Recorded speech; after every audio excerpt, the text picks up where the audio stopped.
Hello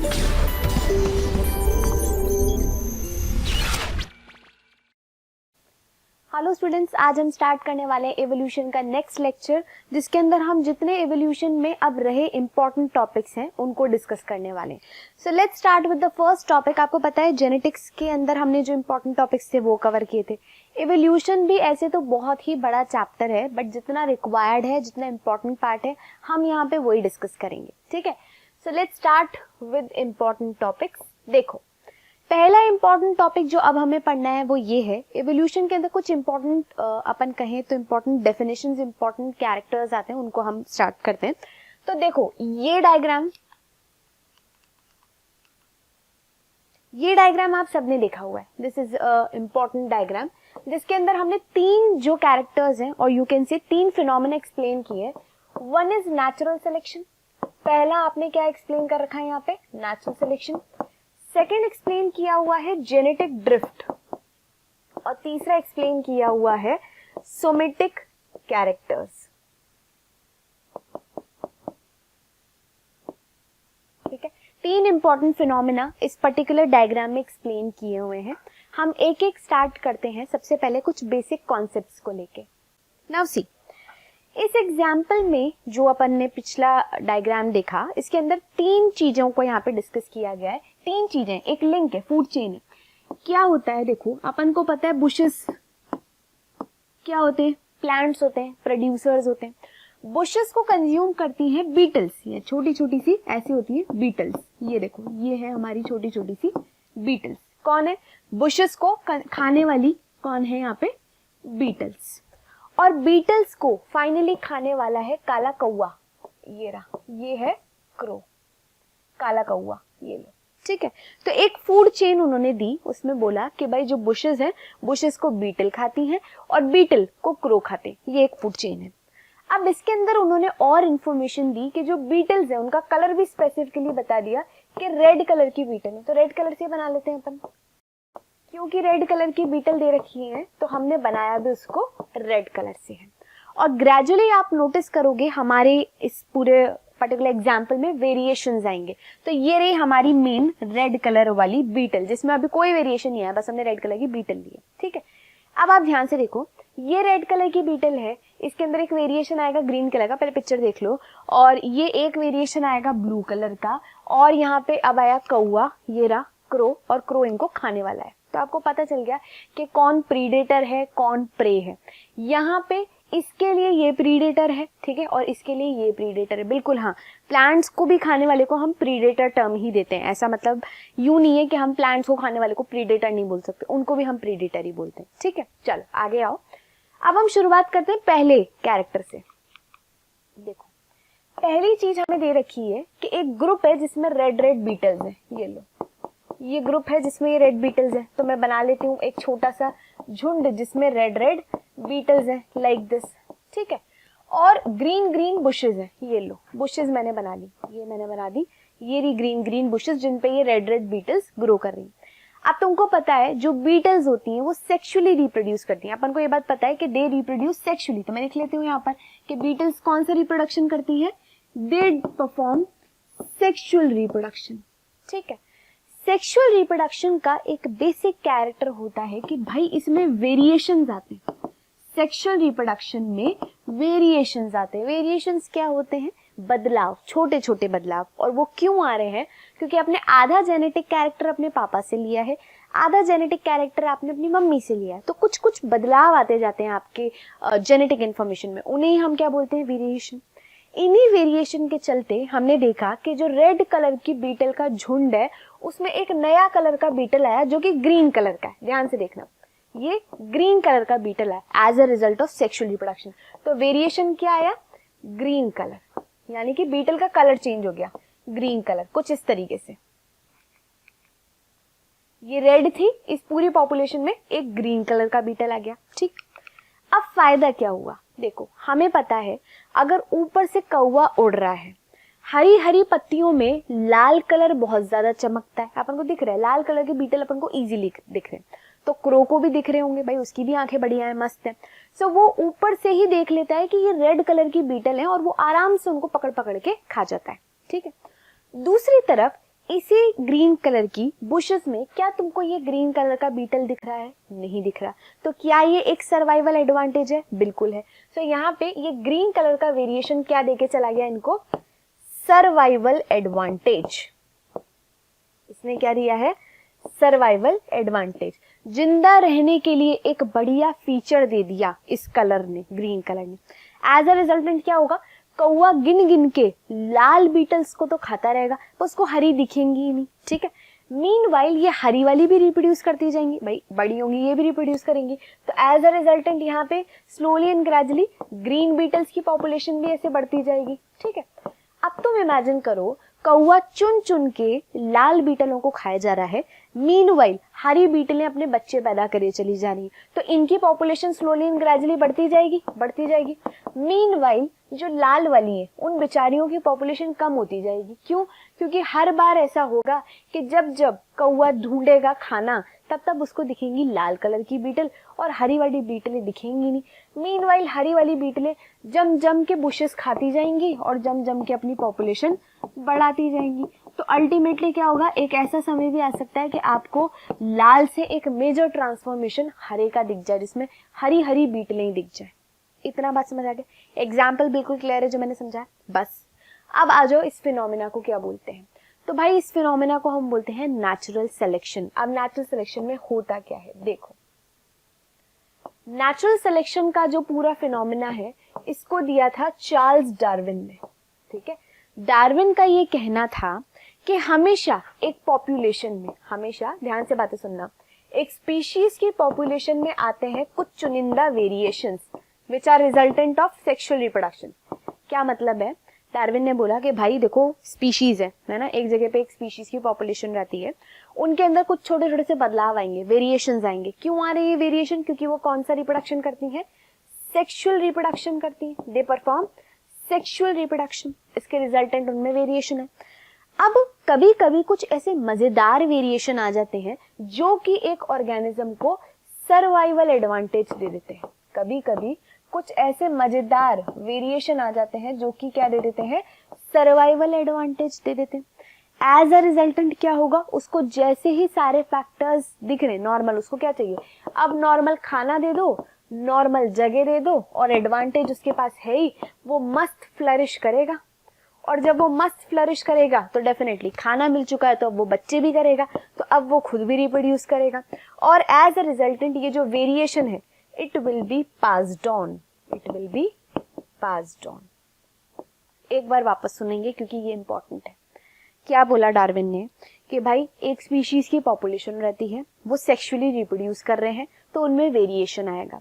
variation का मतलब होता है बदलाव। जैसे उनके अंदर बदलाव आएगा सो डेफिनेटली वेरिएशन चलते चलते अगर उनको कोई सर्वाइवल एडवांटेज दे गया तो एडवांटेज के चलते उसके तो और मजे आ जाएंगे तो बाकियों से तो ज्यादा बढ़कर हो जाएगा। जब वो बाकियों से ज्यादा बढ़कर हो जाएगा तो डेफिनेटली उसको ये फायदा है, तो वो अच्छा खाएगा पिएगा एंड ग्रेजुअली वो रिप्रोड्यूस भी करेगा। मीनवाइल उसके साथी लोग बेचारे स्ट्रगल ही करते रहेंगे, वो स्ट्रगल करते रहेंगे, इसको तो मजे आ गए, ये खाता पीता रहेगा और बच्चे करता रहेगा। मीनवाइल क्योंकि इसका कैरेक्टर वेरिएशंस जो है वो सेक्सुअल रिप्रोडक्शन के कारण आए, तो ये अपने बच्चों में भी वो फायदेमंद वेरिएशन पास ऑन कर सकता है। सो क्या पता इसके बच्चों में भी वो फायदेमंद वेरिएशन आ जाए और उनके भी मजे हो जाए। सो स्लोली एंड ग्रेजुअली जो बेचारे स्ट्रगल कर रहे थे वो स्ट्रगल ही करते रह जाएंगे और जिनमें कुछ फायदे वाला वेरिएशन आ गया वो फायदा कर करके आगे बढ़ जाएंगे। और इसके लिए उन्होंने सम अप लाइन बोली, survival of the fittest, survival of the fittest. रुको एक बार, सर्वाइवल ऑफ द फिटेस्ट इसका मतलब है इस धरती पे जो सबसे ज्यादा फिट होगा वो ही हिट होगा, यानी कि वो ही चलेगा। बाकी सब जिनमें कुछ मतलब ऐसा मजेदार फीचर नहीं डेवलप हुआ, जो बेचारे स्ट्रगल ही करे चले जा रहे हैं, तो स्ट्रगल के चलते वो मर भी जाएंगे। तो ऐसा कई बार क्वेश्चन आता है जिसमें आपको कुछ 4-5 सीक्वेंस दे देते हैं और आपसे कहा जाता है कि आप इनको जमाएं, प्रॉपर्ली सीक्वेंस में जमाएं। ऐसा क्वेश्चन अगर तुमने प्रैक्टिस किया होगा तो तुमने कई जगह पे पढ़े ही होंगे कि कुछ सीक्वेंस दी जाती हैं अपन को, तो आपको सीक्वेंस याद रखनी है कि पहले ऑर्गेनिज्म रिप्रोड्यूस कर रहा है, ठीक है, रिप्रोडक्शन के चलते उस पूरी पॉपुलेशन के जो बच्चे हो रहे हैं उनमें कुछ वेरिएशन आएंगे, अलग अलग वेरिएशन आते हैं, उनमें से जो वेरिएशन बढ़िया है वो उस पर्टिकुलर ऑर्गेनिज्म को सर्वाइवल एडवांटेज दे देगा। सर्वाइवल एडवांटेज के चलते उसको बढ़िया खाना मिलेगा, बढ़िया जगह रहेगा और मस्त मजे में जिंदगी चलेगी। सर्वाइवल एडवांटेज वाला वेरिएशन ग्रेजुअली वो अपने बच्चों को भी पास कर सकता है, तो उसके बच्चों में भी पास ऑन हो सकता है। मीनवाइल उसके संगी साथी सारे स्ट्रगल कर रहे हैं जिंदा रहने के लिए, बट इस स्ट्रगल की होड़ में जो जीत जाएगा वही होगा fittest for this particular area and this prove survival of the fittest. And ये अपन समझते हैं, पता है कितनी मजेदार बात होती है। इनफैक्ट ये होता है, कभी भी तुम डिस्कवरी अगर देखते हो ना, तो डिस्कवरी में नेचुरल सिलेक्शन वगैरह के बारे में इतना अच्छी तरीके से, इनफैक्ट डिस्कवरी पे एक वो भी आता था पहले, तो सर्वाइवल ऑफ द फिटेस्ट करके, मुझे नहीं पता अब आता है या नहीं आता, बट हाँ पहले आता था। उसके अंदर दिखाते थे किस तरीके से झुंड में खूब सारे ऑर्गेनिज्म में कुछ वेरिएशन आता है, किस तरीके से वो मस्त उन सब की झुंड में से बढ़िया मस्त थोड़ा सा उभर के आता है और वो खुद को बढ़िया प्रोटेक्ट करता है और धीरे धीरे उसी के वेरिएशन आगे पास ऑन भी होते हैं। एंड इनफैक्ट अगर हम बात करें तो लाइफ में रोज हम एक पर्टिकुलर चैलेंज को एक्सेप्ट करते हैं और उसमें सरवाइव करते हैं। जो बेस्ट सरवाइव कर जाता है वो जीत जाता है। हमें ऐसा लगता है कि ह्यूमन इस चेन से बाहर निकल चुका है, पता नहीं ऐसा लगता है लोगों को कि हम थोड़ी आते हैं इस survival of the fittest theory में, हम तो मतलब तो अब तो हम तो सबसे आगे ही हो चुके हैं। ऐसा नहीं है, माना कि this is a very big fact कि हमारे कंपैरिजन में बाकी एनिमल्स रोज जिंदा रहने तक के लिए जंग लड़ते हैं, उनको खाने के लिए इधर उधर भटकना पड़ता है, पानी के लिए इधर उधर भटकना पड़ता है, मतलब जिंदा रहने के लिए उनको अपनी बेसिक रिक्वायरमेंट्स के लिए इतना स्ट्रगल करना पड़ता है। This is a good thing, we are blessed कि हमें आजकल इजीली बेसिक रिक्वायरमेंट मिल जाती है। बट अगर हम अपनी पॉपुलेशन में देखें तो हम भी तो सर्वाइवल ऑफ द फिटेस्ट वाली थ्योरी को कर रहे हैं, हम में भी कंपटीशन चल रहा है, कौन सबसे ज्यादा पैसे कमाएगा, कौन सबसे ज्यादा अच्छा परफॉर्म करेगा, ये हमारा कंपटीशन है। तो हमारा कंपटीशन इससे हटकर आ गया एक दूसरे में, पर कंपटीशन तो हर जगह पे है, चाहे हम एनिमल्स की बात करें, चाहे हम प्लांट्स की बात करें और चाहे हम खुद की बात करें, सबके बीच में स्ट्रगल है और हम सबके बीच में से ही जो सबसे बढ़िया से सरवाइव करता है वो ही इस पर्टिकुलर जगह के लिए फिट ऑर्गेनिज्म है, ठीक है। एंड डेफिनेटली तुमको पता है जो फिट है वो हिट है, वो जिंदा रहेगा, वो जिंदा रहेगा तो डेफिनेटली वो अपने बच्चे करेगा और बच्चे करेगा तो डेफिनेटली उसका बढ़िया वाला वेरिएशन पास होगा। बट हालांकि आपको एक एग्जाम्पल याद रखना है, ये मैंने समझाने के लिए ह्यूमन का एग्जाम्पल दे दिया कि हमारे बीच में भी स्ट्रगल चल रहा है, but this does not mean कि आप इस स्ट्रगल को फिर नेचर से पूरा लिंक करो, नो।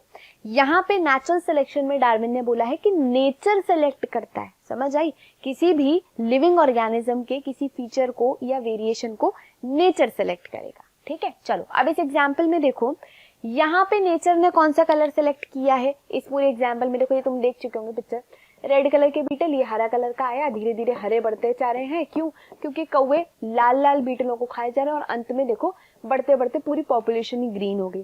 सो यहाँ पे वेरिएशन आया था ग्रीन कलर का और नेचर ने सेलेक्ट कर लिया ग्रीन और रेड में से ग्रीन को। किसके थ्रू सेलेक्ट करवाया यहाँ पे, प्रीडेटर के थ्रू, दैट इज क्रो। तो आई होप तुमको पहला समझ आ चुका है नेचुरल सिलेक्शन का फंडा। चलो आओ नेक्स्ट पढ़ते हैं। देखो इन दोनों में से अगर हम इन दोनों की बात करें तो ये जीत गया और ये हार गया। अब आते हैं नेक्स्ट एग्जाम्पल पे। नेक्स्ट एग्जाम्पल देखो, तो आपने नेचुरल सिलेक्शन का फीचर पढ़ लिया, अब हम पढ़ते हैं जेनेटिक ड्रिफ्ट। देखो नेक्स्ट एग्जाम्पल की शुरुआत भी वही हरी हरी बीटलों से हो रही है। देखो रेड कलर की बीटल्स है, इनमें भी वही सेक्सुअल रिप्रोडक्शन हो रहा है, ठीक है। तो सेक्सुअल रिप्रोडक्शन के चलते एक ब्लू कलर का बीटल आया, इस बार कलर में थोड़ा सा बदलाव आया है, ग्रीन नहीं आया, ब्लू कलर का बीटल आया। अब ध्यान से सुनो, ऊपर कौवा घूम रहा है, ठीक है, कौवे को हरी हरी बुशेस में से लाल कलर का बीटल भी चमकता चमकता दिख रहा है और ब्लू भी दिख रहा है। भाई सिंपल है ना, देखो तुम खुद देख सकते हो, ये ग्रीन कलर की एरिया दिख रही है, उसमें तुम्हें इजीली मेरी ब्लू ड्रेस दिख रही है, तो सिंपल सी बात है, हरे में ब्लू चमक रहा है, इसका मतलब ब्लू कलर के बीटल भी चमकेंगे कुछ इस तरीके से। देखो यहाँ तो हरे में हरा छुप गया, पता ही नहीं चला। इधर की साइड देखो, ग्रीन में तुमको ब्लू चमकता हुआ दिख रहा है कि नहीं दिख रहा, दिख रहा है। तो भाई कौवे को भी दिख रहा है, कौवे की भी आंखें बिल्कुल स्वस्थ हैं, तो उसको रेड कलर की बीटल्स भी दिख रही है, ब्लू कलर की बीटल भी दिख रही है। तो जब दोनों ही बीटल दिख रही है तो क्या फायदा हुआ इस कलर वेरिएशन का, कोई फायदा नहीं है। तो भाई यहाँ पे there is no survival advantage of this colour change. तो इसी बात को अपन लिख लेते हैं, हम पढ़ रहे हैं जेनेटिक वेरिएशन नहीं बेटा, जेनेटिक ड्रिफ्ट यहाँ पर आएगा। देखो वही सेम सेक्सुअल रिप्रोडक्शन हो रहा है, ठीक है, सेक्सुअल रिप्रोडक्शन के चलते वेरिएशन हो रहा है, ठीक है, इस एग्जाम्पल में।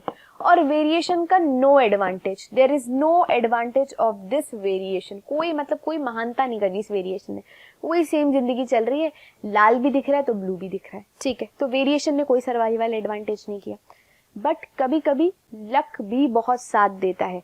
जेनेटिक ड्रिफ्ट को तुम दूसरा नाम दे दो लक बाय चांस, मतलब मैं बोल रही हूँ, ये ऐसे किसी बुक में नहीं लिखा होता, ये अपना याद करने का तरीका है।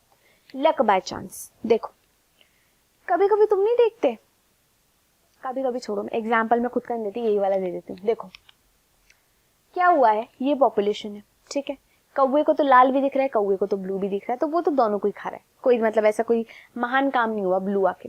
बट क्या हुआ, सपोज करो एक मोटा सा हाथी इस बुशेस में से गुजर रहा है, तो पता है जंगल है, जंगल में कब किसकी मौत आ जाए किसी को पता नहीं रहता। सो ऐसे ना, मतलब वो तो सबके लिए ही है, जंगल छोड़ो, यहाँ पे रियलिटी में भी है कब कौन मर जाए। बट अपन मान रहे हैं जंगल में बुशेस हैं, बुशेस में हाथी वैसे तो जाते नहीं है, बट आज हाथी का मूड कर गया हो, चलते चलते ऐसे चलता हुआ जा रहा है। अब तुम इमेजिन कर सकते हो बुशेस कितनी सी होती है, बीटल कितनी सी होती है, और हाथी कितना बड़ा होता है, ठीक है। तो हाथी ने चलते चलते, भाई वो तो चल रहा है ना, जैसे तुम्हारे पाँव के नीचे कितनी चींटियां दब जाती है, वैसे बेचारा हाथी थोड़ी ना जानबूझ के मार रहा है, बट चलते चलते उसने पाँव रख दिया। पाँव रखते ही उसने गलती से, गलती तो क्या, वो तो चल रहा था, गलती तो इन बीटल्स की, उसने ऐसी जगह पे पाँव रख दिया जहाँ पे मेजॉरिटी बीटल कौन सी कलर की थी, रेड कलर की। This is just a lovely coincidence कि सारी लाल कलर की बीटल ही उधर बैठी थी, हालांकि थोड़ी ब्लू भी थी, बट मेजॉरिटी लाल उस एरिया में बैठी थी, और हाथी ने उसी जगह पे पाँव रख दिया जहाँ पे लाल कलर की बीटल थी। तो एज अ रिजल्टेंट उन्होंने क्या देखा, मतलब अपन ने क्या देखा कि हाथी के पैर रखते बेचारी सारी लाल वाली जो बीटलें थी ना, दे वर फिनिश्ड, मर गई सारी, बची कौन, ये ब्लू वाली। और तुमको पता है अब ब्लू वाली की बल्ले बल्ले हो गई, बिना किसी मेहनत के, वो बिना किसी मेहनत के मस्त आराम से यहाँ पे खाएंगी, खूब रिप्रोड्यूस करेंगी, और पूरी की पूरी पॉपुलेशन ब्लू कलर की होगी। इस छोटे से एग्जाम्पल ने तुमको क्या सिखाया, वो ये सिखाना चाह रहा है कि लिविंग ऑर्गेनिजम्स में से, हालांकि वेरिएशन बहुत इंपॉर्टेंट चीज है, बट कभी कभी लक भी साथ दे जाता है कुछ ऑर्गेनिज्म का। इसने कुछ महानता नहीं की वेरिएशन लाके, बट ये सेलेक्ट क्यों हो गया, क्योंकि नेचुरल सिलेक्शन नहीं हुआ यहाँ पे, ये लकी था कि ये हाथी के पाँव के नीचे आने से बच गए। सो genetic drift is this only, genetic drift का मतलब ही होता है लक बाय चांस। यहाँ पे लकीली ब्लू वाले बहुत ज्यादा ही लकी थे और वो बच गए, ठीक है। बचे तो डेफिनेटली फूड अवेलेबल है तो रिप्रोड्यूस करेंगे, रिप्रोड्यूस करेंगे तो भाई इनकी पॉपुलेशन क्या हो जाएगी, इंक्रीज, इनकी पॉपुलेशन क्या हो जाएगी, इंक्रीज। समझ गए इतनी बात अपन, ठीक है। अब आगे देखो, जेनेटिक ड्रिफ्ट के लिए एक स्टेटमेंट जो इंपॉर्टेंट है वो याद रखना है, जेनेटिक ड्रिफ्ट फायदेमंद स्मॉल पॉपुलेशंस पे ही होता है, बड़ी पॉपुलेशन पे इसका कोई खासा असर नहीं पड़ता। तुम सोचो ना, पूरी की पूरी बुशेस इमेजिन करो, बहुत, ये एक जगह दिखाई है, ऐसे बहुत सारी बुशेस होंगी, एक पर्टिकुलर जगह पर अगर हाथी ने लाल मार भी दी बीटल्स तो क्या फर्क पड़ता है, बाकी भी तो लाल बीटलें बहुत सारी हैं। सो अगर जेनेटिक ड्रिफ्ट का फायदा करना है तो हमें छोटी पॉपुलेशन पे ही दिखता है फायदा, बड़ी पॉपुलेशन में कोई फर्क ही नहीं पड़ता, लाल मर जाएंगी, उधर दूसरी वाली लाल प्रोड्यूस हो जाएंगी, कहीं तीसरी जगह पे लाल प्रोड्यूस हो जाएंगी। सो छोटे पॉपुलेशन में ही अगर कोई सडन चेंज आता है वो जेनेटिक ड्रिफ्ट के कारण आता है, और छोटी पॉपुलेशन में ही आ सकता है, क्योंकि बड़ी पॉपुलेशन में तो भाई आराम से वापस से सब चीजें रीस्टोर हो जाती। समझ आ गया जेनेटिक ड्रिफ्ट, बहुत ही इजी सा फंडा था। ये लो, सेकंड डायग्राम भी क्लियर हो गया। अब आ जाओ तीसरे वाले पे, तीसरा वाला तो उससे भी ज्यादा इजी है, देखो क्या है ये। अब हम तीसरा इंपॉर्टेंट बात डिस्कस करते हैं, दैट इज सोमेटिक कैरेक्टर। देखो ये हम पहले भी डिस्कस कर चुके हैं, somatic character and germinal character, नहीं करा तो एक बार हम डिस्कस कर लेते हैं। देखो देखो हमारी बॉडी में दो टाइप की सेल्स होती हैं, हम पढ़ चुके हैं वैसे तो, फिर भी हम देख रहे हैं। एक होती है सोमेटिक सेल्स, ठीक है, और एक होती है जर्मिनल सेल्स, जो हमारे बेसिकली गैमेट्स होते हैं, वो होते हैं हमारे जर्मिनल सेल्स, ठीक है।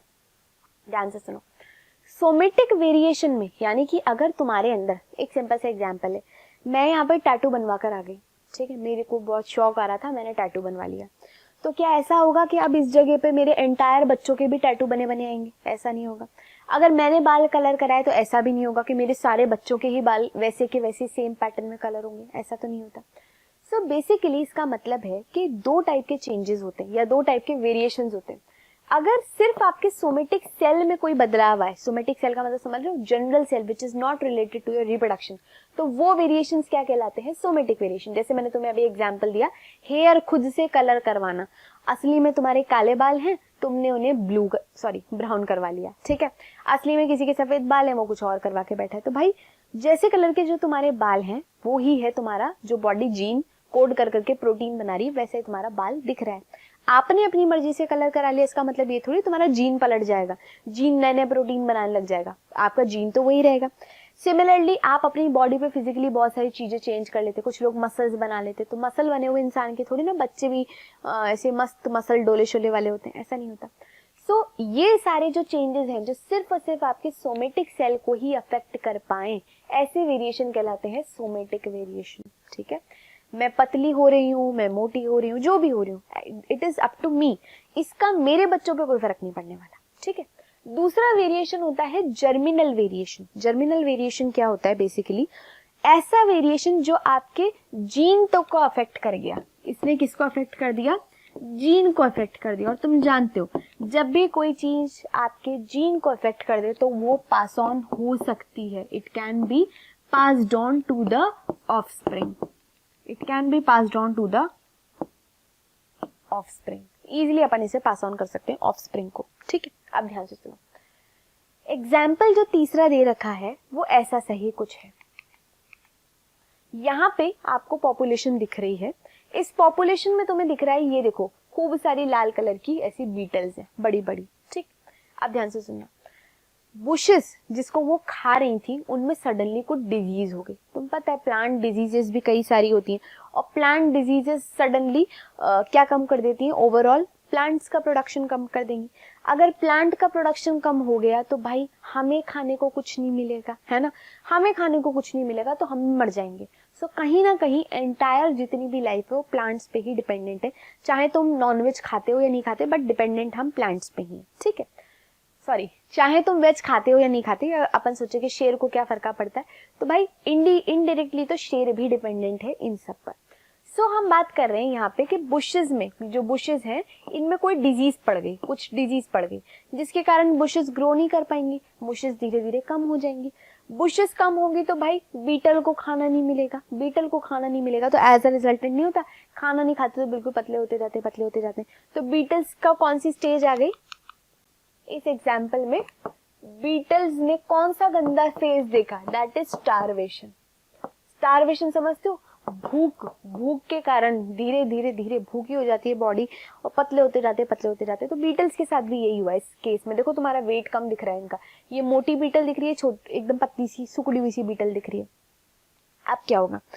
ये बीटल पतली है तो भाई सिंपल सी बात है ये माल नरिश्ड है, तो अगर इस बीच इसके बच्चे भी होते तो वो भी माल नरिश्ड होंगे। हम देखते हैं ना यार, अगर मदर ही माल नरिश्ड है तो बच्चा तो माल नरिश्ड होगा ही से, तो ये बीटल भी अपन को माल नरिश्ड दिख रही है। अब अच्छी बात ये है, लकीली इस टाइम पे जब इनकी पॉपुलेशन बढ़ ही रही थी, बेचारे खाना वाना नहीं खा पा रहे थे, इस टाइम तक आते आते प्लांट डिजीज ठीक हो गई। प्लांट डिजीज ठीक होते ही वापस से बुशेस ग्रो करने लग गई। बुशेस ग्रो करते ही इनका वापस से खाना पीना शुरू हो गया और ये मस्त खा खा के दोबारा अपना वेट गेन कर लिया इन्होंने, ठीक है। तो सेमेटिक वेरिएशन का फंडा यही है कि भाई अगर कभी कभी कुछ बदलाव आता है जो कि सिर्फ तुम्हारे सोमेटिक सेल तक ही रह गया, तो वो आपके बच्चों को पास ऑन नहीं होगा।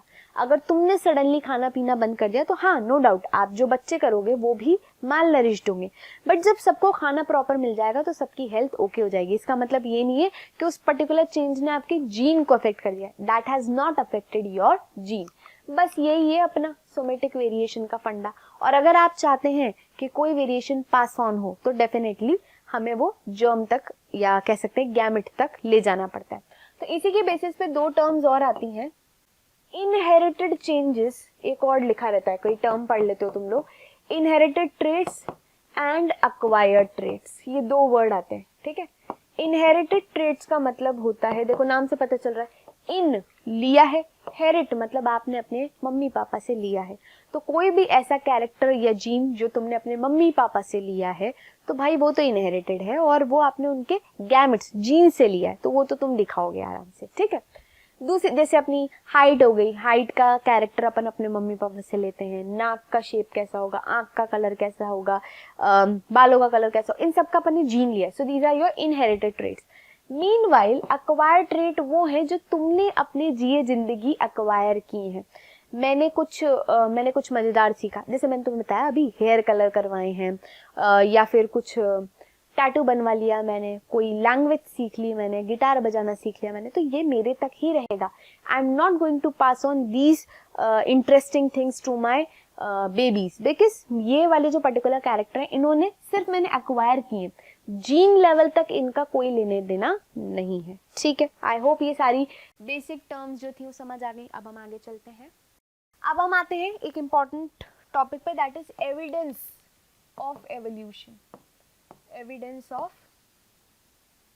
एवोल्यूशन। देखो भाई, बहुत सारे लोग पूछते हैं एवोल्यूशन सच में हुआ है, सही बताओ कैसे हुआ, तुम प्रूफ करो। सो अलग अलग एविडेंसेस दिए गए एवोल्यूशन के, जिनमें से कुछ एविडेंसेस हम पढ़ेंगे। देखो 4 एविडेंस मैं लिख के बता देती हूँ एक बार। एक है हमारा होमोलोगस ऑर्गन्स, यही तुम कह सकते हो होमोलोगस स्ट्रक्चर्स, ठीक है। दूसरा है एनालोगस स्ट्रक्चर्स, तीसरा है वेस्टिजियल ऑर्गन्स, और चौथा है कनेक्टिंग लिंक। ये चारों चीजें एज एन एविडेंस दी जाती हैं एवोल्यूशन के। देखो ये इंपॉर्टेंट है, ध्यान से देखेंगे। जब होमोलोगस ऑर्गन पढ़ रहे हैं तो 3 शब्दों का बहुत ही इंपॉर्टेंट रोल है। पहला है ओरिजिन, पहला ओरिजिन करो, पहला है ओरिजिन, दूसरा है स्ट्रक्चर, और तीसरा है फंक्शन। ये 3 शब्द इंपॉर्टेंट है, इसलिए ध्यान से सुनेंगे। पहला है ओरिजिन, दूसरा है स्ट्रक्चर, और तीसरा है फंक्शन। देखो सिंपल सी बात है, अगर किसी का एंसिस्टर एक है, तो एंसिस्टर मतलब समझते हो, पूर्वज, जिसको हिंदी में बोलते हैं। एंसिस्टर का मतलब होता है पूर्वज। तो भाई अगर किसी का पूर्वज सेम है तो तुम्हारे अंदर सिमिलैरिटी होंगी। एग्जाम्पल देती हूँ, हम अपने आप को कंपेयर करते हैं। देखो अपन कंपेयर करते हैं अपने चाचा के बच्चों से। आप खुद को कंपेयर करो आपके चाचा से बच्चों से, बुआ के बच्चों से, मामा मामी के बच्चों से, इनसे कंपेयर करो। सो नो डाउट आप में कुछ सिमिलैरिटी मिलेंगी, आप लोगों को एक दूसरे में कुछ सिमिलैरिटी मिलेंगी। क्यों? क्योंकि भाई आपका एंसिस्टर सेम है। अगर आप अपने चाचा के बच्चों से कंपेयर कर रहे हैं तो उन आप लोगों का एंसिस्टर सेम है, आपके दादा दादी, ठीक है। इधर अगर आप मामा मामी से कंपेयर कर रहे हैं तो भाई उनका भी एंसिस्टर, मम्मी ने जीन्स नाना नानी से लिए तो उनका भी एंसिस्टर सेम आ रहा है, ठीक। तो थोड़े कैरेक्टर मैच करेंगे। अब तुम थोड़ा और पास आ जाओ, तुम अपने भाई बहन से कंपेयर करो, अपने रियल भाई बहन से कंपेयर करो। सो आप में और सिमिलैरिटी दिखेंगी। क्यों भाई? क्योंकि तुम्हारा जो एंसिस्टर, यानी कि कह सकते हैं पेरेंट्स, एंसिस्टर तो थोड़ा पीछे का वर्ड हो गया, पेरेंट्स तो एक ही है, तो आपके अंदर तो कहीं ना कहीं वही जीन्स फ्लोट कर रहे हैं। सो आप जैसे ही अपने बिल्कुल आसपास रियल भाई बहन को दिखेंगे तो आप में ज़्यादा सिमिलैरिटी दिखेगी। फिर चाचा नाना, नाना तो नहीं सॉरी, चाचा बुआ ताऊ मामा मामी, इन सब तक जाओगे तो थोड़ी सिमिलैरिटी कम होती जाएगी, ठीक है। ये एक बेस याद रखना है इनको समझने के लिए। अब देखो हम मानते हैं कि ये चारों मैमल्स हैं, तुमको पता है मैन भी एक मैमल है, चीता भी एक मैमल है, वेल भी एक मैमल है, तो बैट भी एक मैमल है। तो भाई मैमल है तो हमारा कहीं ना कहीं एंसिस्टर रहे हैं एक। हम मान के चल रहे हैं कि ये सारे ही अगर मैमल हैं, all of them are mammal, तो हमारा एंसिस्टर कहीं ना कहीं तो कॉमन होगा।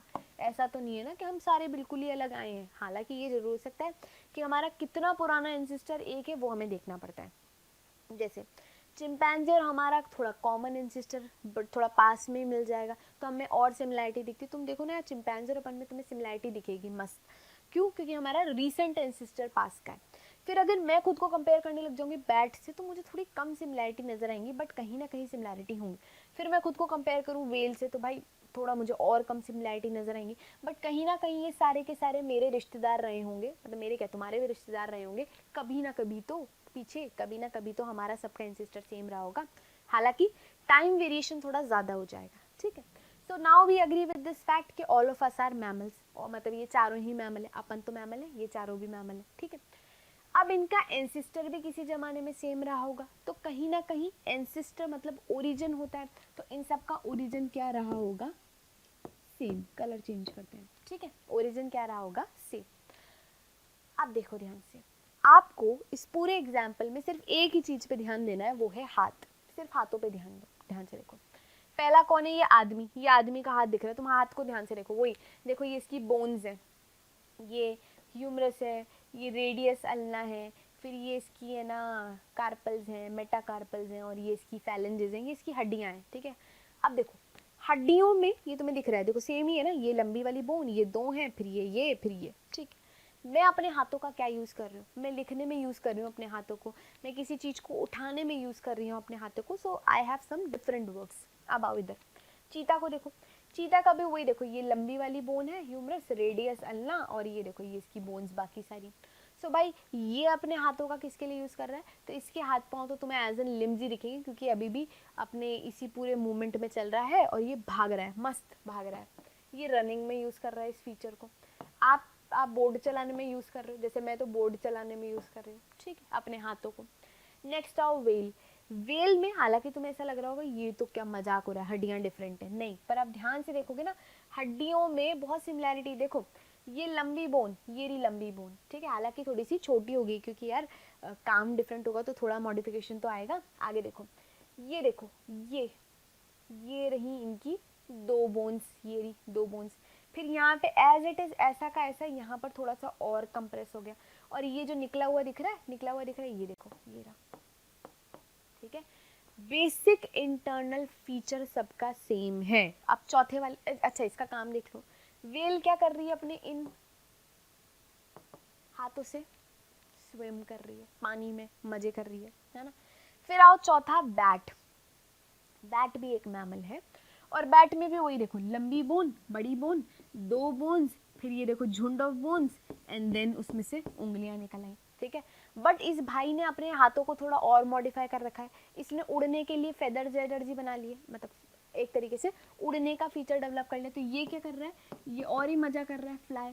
तो मतलब मुझे तो ऐसा लग रहा है सबसे कम मजे में अपन ही है, अपन तो बोर्ड वर्क कर रहे हैं, ये भाग रहे हैं, ये मस्त स्विम कर रहे हैं, ये फ्लाई कर रहे हैं, ठीक है।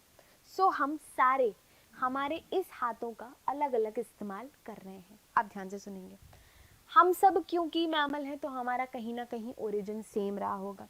अभी तुम्हारे सामने ही हमने देखा कि सबका इंटरनल जो फीचर है वो सेम है, तो स्ट्रक्चर इंटरनल भी हम सबका क्या है? सेम है। अब आ जाओ फंक्शन पे। फंक्शन हम सारे डिफरेंट कर रहे हैं। मैं बोर्ड चला रही हूँ, चीता बेचारा भाग रहा है, बेचारा तो नहीं, बहुत तेज है ये भी। वेल जो है, वेल स्विम कर रही है, और बैट उड़ रहा है। तो हम काम अलग अलग कर रहे हैं, यानी कि हमारा फंक्शन सबका क्या हो गया? डिफरेंट। तो बच्चों यही है होमोलोगस ऑर्गन, ओरिजिन सेम होता है, स्ट्रक्चर सेम होता है, फंक्शन डिफरेंट होता है। ऐसा टाइप का अगर तुमको दिख जाए कहीं फीचर तो वो होमोलोगस ऑर्गन्स होंगे, ठीक है। नेक्स्ट बात याद रखेंगे, एक कॉमन वर्ड याद रख लो तो बेटर, नहीं याद रहे तो कोई दिक्कत नहीं। ये टाइप जो होमोलोगस है, हम इसके अंदर क्या दिखाते हैं? Divergent evolution. We show divergent evolution. Divergent देखो नाम से पता चल रहा है, डाइवर्ज वो नहीं होते, रास्ते डाइवर्ज हो जाते हैं ना, वहाँ से अपना एक कट आएगा, वहाँ से रास्ता डाइवर्ज हो जाएगा, ऐसा अंकल बड़ी बड़ी बातें करते हैं। डाइवर्जेंट इवोल्यूशन का मतलब भी वही है कि आप चले तो एक रास्ते थे, आपके एंसेस्टर तो सेम थे, बेचारे पता नहीं कहाँ कहाँ अलग अलग डायरेक्शनों में चले गए, एक ह्यूमन बन गया, और बीच में काफ़ी सारे लिंक्स आए हैं, कोई चीता बन गया, कोई कुछ बन गया, कोई कुछ बन गया, बट एंसेस्टर सेम थे। सो दिस शोज दैट हमारे अंदर डाइवर्जेंट एवोल्यूशन हुआ, ठीक है। चलो आओ नेक्स्ट पे आते हैं। देखो ये ऊपर वाले डायग्राम में बच्चा कंफ्यूज हो रहा है, एनालोगस ऑर्गन कैसे हुए ये, ठीक है। अब देखो एनालोगस ऑर्गन्स का फंडा क्या है, ध्यान से सुनना। देखो डायग्राम में देखो, ये है विंग ऑफ बर्ड, ठीक है, ये है विंग ऑफ बैट, ये है विंग ऑफ बटरफ्लाई। ध्यान से सुनेंगे, बर्ड किस में आती है? ओ मछलियों में नहीं आती, आई एम सो सॉरी, ये आती है एव्स में। बर्ड्स आती हैं हमारी एव्स में, ठीक है। बैट तो अपना भाई है, मैमल में आता है ना। और बटरफ्लाई तो मतलब बहुत ही पिछड़ी हुई है, आर्थ्रोपोड्स में आती है, ठीक है। तीनों ही अपन अलग अलग है, अपन तो नहीं, मतलब ये तीनों अलग अलग है ना। सो बर्ड जो है वो अपने इन हाथों का किस में इस्तेमाल कर रही है? उड़ने में, ठीक। बैट जो है ये अपने इन हाथों का इस्तेमाल किसके लिए कर रही है? उड़ने में। इधर देखो, बटरफ्लाई वो भी अपने इन नन्हे मुन्ने विंग्स का किसके लिए इस्तेमाल करे, उड़ने में। वही 3 शब्द आएंगे जो अपन पहले भी डिस्कस कर चुके हैं। एक आता है ओरिजिन, एक आता है स्ट्रक्चर और एक आता है फंक्शन। ठीक है, बस उल्टा कर लो, अब तो कोई दिक्कत नहीं है। ओरिजिन इन सब का होगा डिफरेंट, भाई सिंपल सी बात है। बैट तो अपना भाई है, तो अपन का ओरिजिन तो अलग तरीके से हुआ होगा। बटरफ्लाई अलग है, इसका ओरिजिन अलग तरीके से हुआ होगा। एंड बर्ड्स का डेफिनेटली ओरिजिन अलग तरीके से हुआ होगा, तो हमारा ओरिजिन डिफरेंट है। स्ट्रक्चर भी हमारा डिफरेंट होगा ना भाई, हमारा एंसेस्टर डिफरेंट है तो हमारा स्ट्रक्चर भी तो डिफरेंट होगा इंटरनल। ध्यान से देखो, इस बेचारे के पास तो बिल्कुल ही पतले से पंख हैं। तुमने देखा होगा ना बटरफ्लाई के जो विंग्स होते हैं, है ना, वो बहुत ही पतले से होते हैं। इस भाई में हड्डियां हैं, अंदर हड्डियां हैं, इधर इसके अंदर भी हड्डियां होती हैं और मस्त फेदर वेदर होते हैं। तो ये तीनों डिफरेंट हो गए एक दूसरे से स्ट्रक्चर में। फिर आओ फंक्शन। फंक्शन तीनों का सेम है, क्या कर रहे हैं, तीनों के तीनों ही अपने इन पंखों से उड़ान भर रहे हैं, तो फंक्शन तीनों का सेम है। ऐसे ऑर्गन जिनका ओरिजिन डिफरेंट होता है, स्ट्रक्चर डिफरेंट होता है, बट फंक्शन सेम होता है, ऐसे ऑर्गन्स कहलाते हैं एनालोगस ऑर्गन्स। और ये है इसका एग्जाम्पल। अब कतई कंफ्यूज नहीं होंगे, क्योंकि बहुत सारी बार एग्जाम्पल बर्ड और बैट में आ जाता है तो भी कंफ्यूज हो जाते हैं लोग, ओ बर्ड एंड बैट कहाँ से आ गए। नहीं, क्योंकि बुक्स में एग्जाम्पल गलत पढ़ लेते हैं अपन बहुत सारी जगहों पे। हम एक्चुअली में इस चीज़ को समझेंगे कि इससे पहले वाले एग्जाम्पल में हम सब मैमल्स वाले एग्जाम्पल ही लें तो ज़्यादा अच्छे से समझ आएगा। ठीक है, सो यहाँ पर ये चीज़ आपको कौन सा इवोल्यूशन शो कर रही है, इसका एक और नाम याद रख लो। This is showing convergent evolution. Convergent का मतलब होता है अलग अलग डायरेक्शन से भरे भरे प्रजाति आ रहे हैं और सारे के सारे एक ही फीचर की तरफ डेवलप होते जा रहे हैं। So this is convergent evolution. Clear है? आई होप अपन को ये सारे दोनों टर्म्स क्लियर हो गए। अब हम आते हैं तीसरे टर्म पे। तीसरा टर्म है कनेक्टिंग लिंक। तीसरी चीज है कनेक्टिंग लिंक। कनेक्टिंग लिंक का मतलब है हम ऐसा मानते हैं कि भाई धरती शुरू तो हुई थी बैक्टीरिया से, स्लोली एंड ग्रेजुअली हमारे बैक्टीरिया भाइयों में बहुत सारे परिवर्तन आते गए आते गए आते गए। प्रोकैरियोटिक से यूकैरियोटिक सेल बन गई। यूकैरियोटिक सेल पहले सिंपल थी, स्लोली एंड ग्रेजुअली थोड़ी सी कॉम्प्लेक्स सेल बन गई, सो कॉम्प्लेक्स मल्टी सेलुलर बन गए, बढ़ते गए बढ़ते गए बढ़ते गए। और हम कह रहे हैं कि अब देखो कितना भयंकर डाइवर्सिफिकेशन आ गया, बैक्टीरिया भी है और हम भी हैं, तो ऐसा हम कुछ समझते हैं। अब मिसिंग लिंक हमें ये प्रूफ देते हैं कि कहीं ना कहीं एंसेस्टर्स से ही अलग अलग तरीके से नए नए ऑर्गेनिज्म बनते हैं। अगर एक ऑर्गेनिज्म से ही कोई दूसरे ऑर्गेनिजम्स बनने तो लिंक मिल जाते हैं। ठीक है, तो कनेक्टिंग लिंक ये प्रूफ करता है। अब इसको सबसे बढ़िया तरीके से तुम समझो। देखो, हम मानते हैं अपन बिल्कुल सिंपल एग्जांपल लेके चलते हैं। हमारा आ जाओ कॉर्डेट्स पे, तुमने पढ़ रखा होगा कॉर्डेट्स। परम परम कौन होते तुमको पता है? पता है, ये देखो। पी से होती है मछलियाँ, पाइसिस। ए से होते हैं अपने एम्फीबियंस, ठीक है, जो मस्त पानी और लैंड के मजे लेते हैं। आर से कौन होते हैं? रेप्टाइल्स। ए से कौन होते हैं? हमारे एव्स। और एम से कौन होते हैं?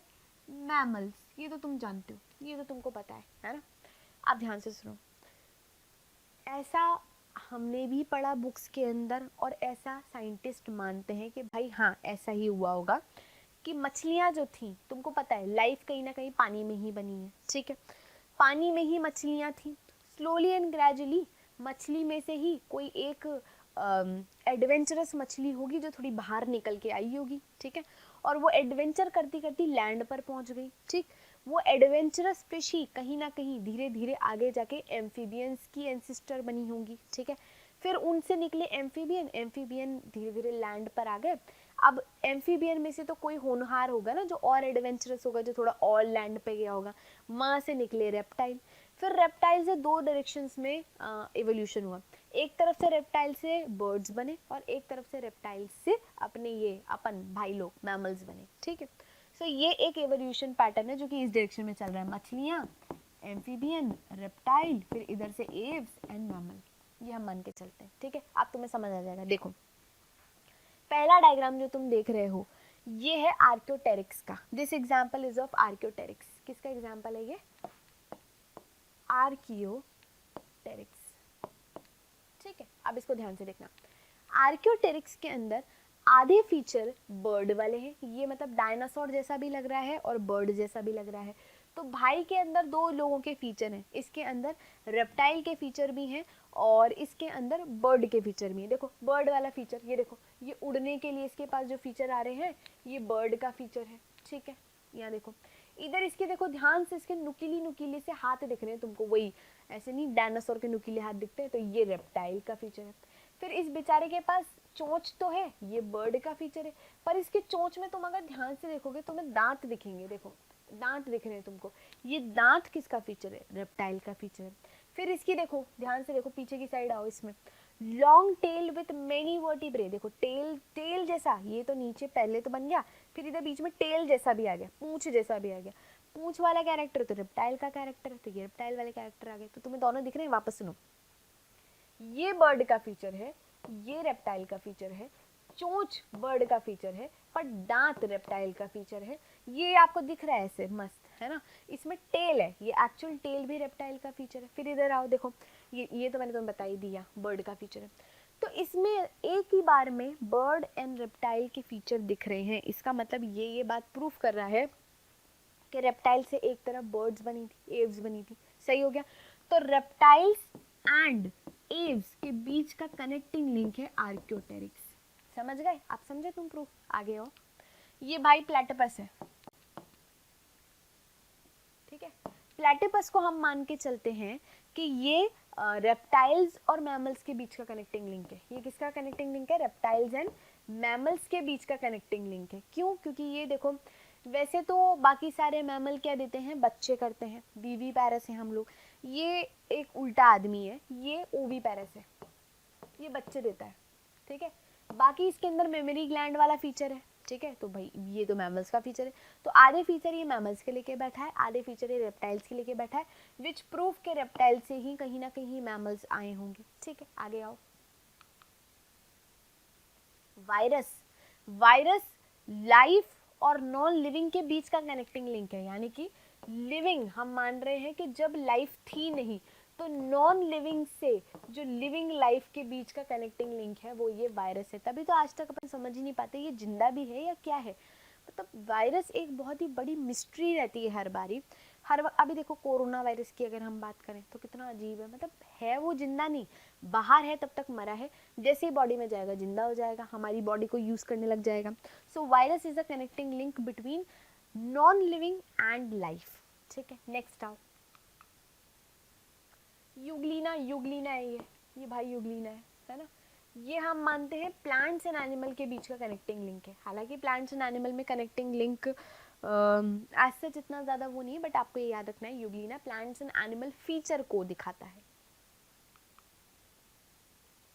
ये लंग फिश है, मैंने बताया था ना, एक एडवेंचरस मछली जो कि पानी में से निकल के लैंड पे आई थी, वही एडवेंचरस, ये सांप जैसा दिख रहा है गंदा सा, बट ये मछली है, ठीक है, बहुत गंदी सी दिख रही है। तो आगे आओ, नेक्स्ट पे आते हैं अपन, लास्ट टॉपिक इसका, that is vestigial organs.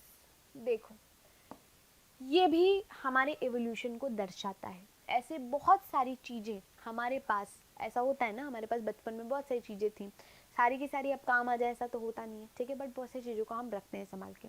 Vestigial organ भी यही है, हमारे बहुत बहुत साल पुराने पूर्वजों के अंदर कोई कैरेक्टर काम का था, बट वो अब काम का नहीं है, not required, not, no more it is essential for current situation, फिर भी हम उसे यादों की तरह रखे बैठे हैं अपने पास।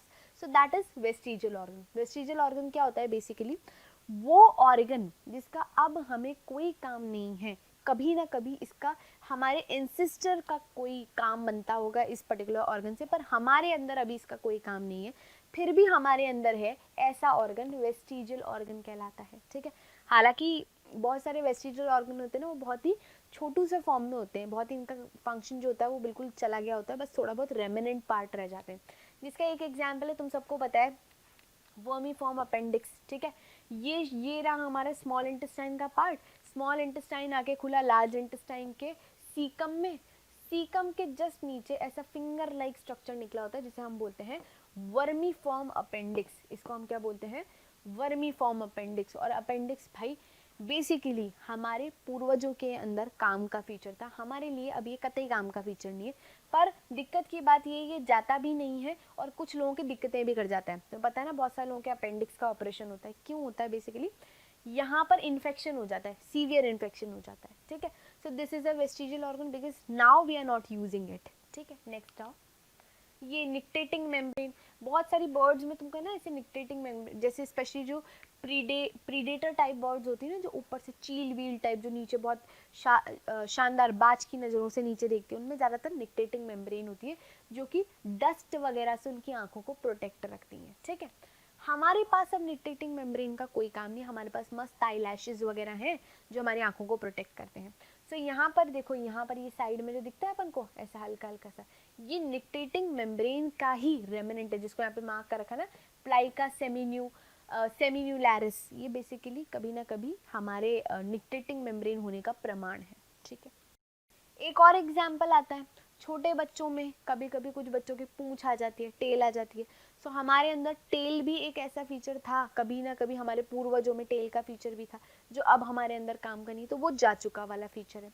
सो बेसिकली आपने 4 चीजें पढ़ी जो कि हमें एविडेंस देती हैं एवोल्यूशन का। अब एक चीज आती है जो कि इंपॉर्टेंट है, एवोल्यूशन, कुछ टर्म्स जो आपको याद रखनी है।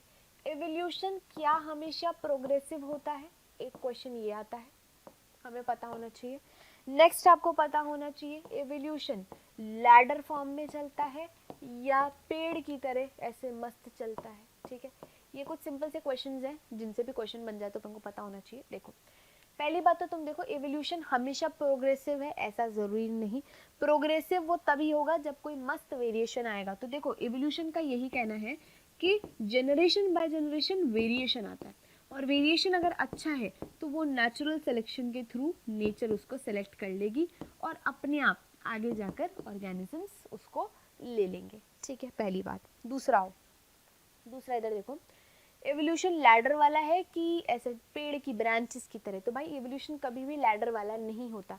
अगर एवोल्यूशन लैडर वाला होता तो तुम सीरीज को समझो, पहले आए थे बैक्टीरिया, ठीक है, बैक्टीरिया यानी कि प्रोकैरियोट, ठीक है, मैं अगर अपने 5 किंगडम में बताऊं तो, ठीक। उसके बाद धीरे धीरे यूकैरियोटिक बने थे, फिर हम मान के चल रहे हैं जो प्रोटिस्टा, देखो रुको रुको एक मिनट, ऐसे समझ लो, हम ऐसे मानते हैं ये आए बैक्टीरिया, बैक्टीरिया से निकले प्रोटिस्टा, प्रोटिस्टा से ही निकले फंजाई, और ये रहा फंजाई, प्लांटे एनिमेलिया। तुमको पता है मैंने आर.एच. विट्टेकर का ही डायग्राम बनाया है। सो अगर ऐसा होता कि भाई अगर लैडर की फॉर्म में होते तो आज ना बैक्टीरिया होते ना प्रोटिस्टा होते और बस यही रहते, ऐसा तो नहीं होता। अभी भी मस्त बैक्टीरिया अपन से ज़्यादा मजे कर रहे हैं, बैक्टीरिया देखो हमसे ज़्यादा एडवर्स कंडीशनों में रह पाते हैं। तो ऐसा तो नहीं होता कि एवोल्यूशन मतलब होता है कि लैडर की फॉर्म में। सो एवोल्यूशन ये भी बताता है कि कभी भी एवोल्यूशन लैडर की फॉर्म में नहीं, वो हमेशा ऐसे ब्रांचेस की फॉर्म में फैलता जा रहा है, फैलता जा रहा है। इसका एक रीज़न है स्पीसीएशन, इसका एक मेजर रीजन है स्पीसीएशन। स्पीसीएशन का मतलब होता है एक ही स्पीशीज में से रीजंस के कारण 2 स्पीशीज बन जाना, दिस इज स्पीसीएशन, ठीक है। फिर एक और बात सुन लो, स्पीसीएशन की एक और लाइन बता देते हो, रुको। जैसे ये स्पीसीएशन है, स्पीसीएशन का मतलब मैंने क्या बोला, एक स्पीशीज में से ही आगे चल के नई स्पीशीज का बन जाना। तो इसके कई फैक्टर्स होते हैं, जिसका मेन इंपॉर्टेंट फैक्टर है ज्योग्राफिकल आइसोलेशन, ठीक है। ज्योग्राफिकल आइसोलेशन क्या होता है भाई, किसी रीजन से, जैसे सपोज करो मैं हूँ और ये एक है, हमारी इधर की पॉपुलेशन, हम सब एक ही स्पीशीज ही हैं, है ना, एक ही पॉपुलेशन है। किसी रीजन से हमारे बीच में नदी आ गई एकदम से, इवोल्यूशन। तो भाई देखो एक बात याद रखना, जब हम एवोल्यूशन पढ़ते हैं तो 2 टाइप के एवोल्यूशन पढ़ते हैं हम। एक पढ़ते हैं केमिकल एवोल्यूशन जो अर्थ का हो रहा होता है, और एक साइड बायोलॉजिकल एवोल्यूशन जो लिविंग ऑर्गेनिजम्स का हो रहा होता है। ये दोनों बातें इंपॉर्टेंट हैं, दोनों पैरेलल ही चलते हैं। ऐसा नहीं अर्थ कोई अलग से समय लेती है और फिर वो पहले खुद एवोल्यूशन करती है फिर तुम एवोल्यूशन करते हो, no, everything goes hand in hand. Earth भी प्रोग्रेस कर रही जा रही है और हम भी प्रोग्रेस करे जा रहे हैं। तो हम बात करें तब की जब अर्थ कुछ ज़्यादा ही प्रोग्रेसिव मूड में थी और हम भी ज़्यादा प्रोग्रेसिव मूड में थे। सो हम बात कर रहे हैं भाई धरती पे माउंटेन भी बन रहे थे, रिवर भी बन रही थी, तो ऐसा चल रहा था। तो यहाँ पे देखो 2 ऑर्गेनिज्म के बीच में सडनली कोई ज्योग्राफिकल बाउंड्री आ जाए तो वो एक दूसरे के साथ मीटिंग नहीं कर पाएंगे। मीटिंग नहीं करेंगे तो भाई ये इधर से कोई इधर नहीं आएगा, कोई इधर से उधर नहीं जाएगा, तो ज्योग्राफिकल आइसोलेशन हो गया। अब वो अपने ग्रुप में ही एक दूसरे के साथ रिप्रोड्यूस करेंगे। बहुत टालते जाओ, बहुत लंबा समय आ जाएगा, तो it will lead to reproductive isolation, it will lead to reproductive isolation। और बहुत ही सालों बाद अगर ये दोनों आके मिल गए, जैसे कि अपन मान लेते एग्जांपल चिंपैंजी और अपन, अब चिंपैंजी से तुम मिल लो, क्या तुम उसके साथ रिप्रोड्यूस करोगे? नहीं कर सकते हम रिप्रोड्यूस। क्यों? क्योंकि हमारे अंदर बहुत सारे फीचर चेंज हो गए। अगर हम बात करें तो हमारी मॉर्फोलॉजी ही चेंज हो गई भाई, तुम अलग दिखते हो, चिंपैंजी अलग दिखता है, ठीक है। फिर हमारे बिहेवियरल चेंजेस आ गए, तुम्हारा बिहेवियर अलग है और चिंपैंजी तो बेचारा अभी भी पीछे रह गया हमारे से बिहेवियर में, हालांकि हमारा बिहेवियर और उसके बिहेवियर में कोई सिमिलैरिटी नहीं दिखती, तो फिर रिप्रोडक्शन भी नहीं होगा, ठीक है। फिर मॉर्फोलॉजी बिहेवियर हो गया, क्रोमोसोम्स में भी डिफरेंस आ जाएगा, ठीक है। तो ऐसे कई विभिन्न कारण हैं जिनके कारण अब हम चाह के भी एक दूसरे से रिप्रोड्यूस नहीं कर सकते। तो हम एक अलग स्पीशीज बन गए, वो एक अलग स्पीशीज बन गए, दिस इज स्पीसीएशन, ठीक है। सो ये कुछ इंपॉर्टेंट बातें थी एवोल्यूशन की। फॉसिल्स वगैरह तो देखो तुम लोग कर सकते हो, इजी टॉपिक है। सो जितने इंपॉर्टेंट टॉपिक थे एवोल्यूशन के, जो काफ़ी ज़्यादा इंपॉर्टेंट थे, वो हमने यहाँ पे आज कर लिए। विद दिस हम इस क्लास को एंड करते हैं। अगर आपको आज की क्लास अच्छी लगी हो then please like this as well as comment करिए, plus subscribe our channel and hit the bell icon for further notification.